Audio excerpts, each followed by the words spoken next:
Hi, and today I'm going to show you how to run MidJourney, which is an AI image generating tool. It's a great tool. You'll have seen it on the internet by now, I'm sure. These are some examples of mine.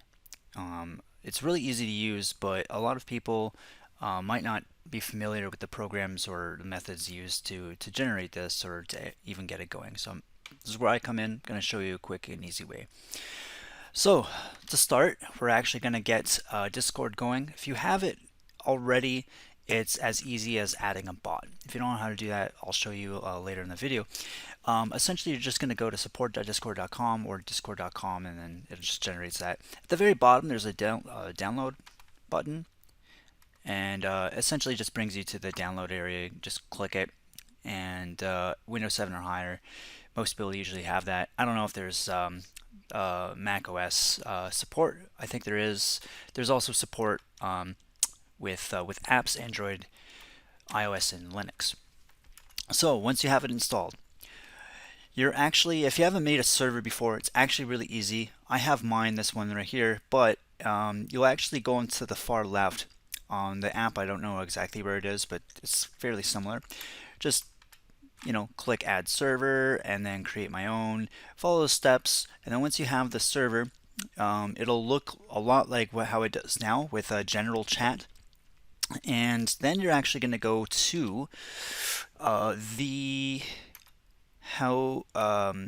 quick start guide for MidJourney. You can literally just type this in Google and you can find it here. I'll also put it in the comment section. And if you also get stuck with how to create a server Discord, there's also a little article too I'll also include. But MidJourney essentially gives you this is the link right here for the server. And when you go into it, it actually brings you to, I think it's right here. No, it's one of these. It'll bring you to the MidJourney. One second here. I'll actually just get this going.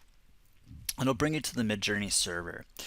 And when you go join, for some reason I wasn't joined.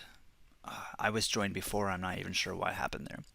And then you're going to look for the bots in here. Sometimes this doesn't populate. So it has the active now, and you see all these these different. It actually should be people showing here, but because there's like 700,000 members, I think there's like a different view. Essentially, what you're looking for is the MidJourney bot. It's the easiest method, in my personal opinion. Sometimes you have to go to a different section, like for instance, like they also have a getting started area. And that getting started, I believe they even have that there. The same information I'm presenting you here. All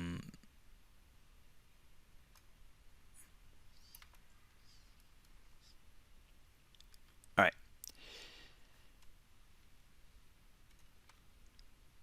See how it has the MidJourney bot in the welcome section? You're just going to click on this bot, and then also you see how the members populated because there's 700,000 members currently in the server. It took a little while for it to actually populate. You can do either of these methods. Wait for that list to generate. Sometimes it doesn't. Sometimes it just infinitely loads. Or you can find it in the welcome section. And this is actually why I'm making the video, because it was kind of hard to find it at first. You're going to actually click on either here or to the far right or the members section, and it's basically the same idea. You might have to click on the profile of that bot to actually add it. You add to server. Once you got your server made, you'll find in the list here. I have mine there, but essentially it's as simple as adding it. When you go back to your server and you do your first command,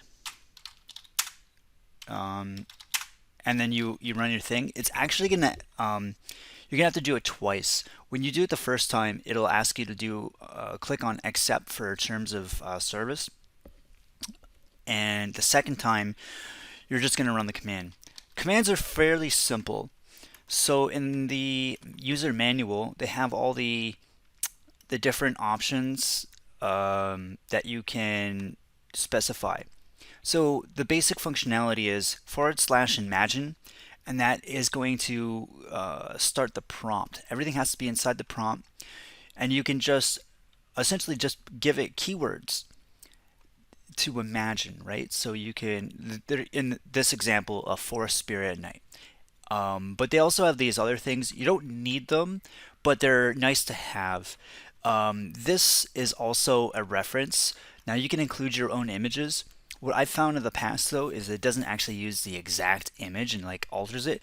It will take parts of it and use it as guidelines to create new images. And a lot of the times it's not the same as what you started with, but it's still cool all the same.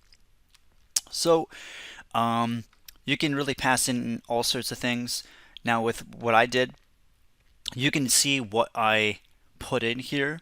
So I literally put in axolotl mage, and it gave me a bunch of mages as axolotls, or what it thought it was, right? I put in here Victorian era building in the shape of a guitar, and it actually did a fairly good job at rendering out that idea, right? So it's really good at doing this, and you can run it as many times as you want. Now, the problem here is that it's based off of CPU hours, so likely it's connected to some server, cloud server, right? So it's costing them money. So as a trial, they only give you about 20 images, give or take, and that's depending on like if you do variations, if you expand, like if you when you click on the U buttons after it finishes loading, that will make a larger version of that image. If you click on the V buttons, it will create a variation based off of that one panel. So if I wanted to create a new version of this, it would do that.